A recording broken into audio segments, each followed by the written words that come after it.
Babatiin ko lang ulit ng advance happy birthday si Sir Andrew Bahana. Sa September 18 yung birthday mo, pero mauna na akong bumati kasi baka makalimutan ko pa. So wishing you more birthdays to come, and glad to see you got business ventures aside from teaching.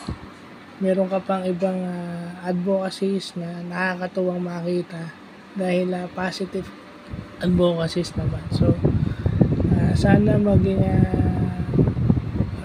continuous pa yung inspiration mo sa pagtuturo, kasi lalo na alam natin na maraming kabataan na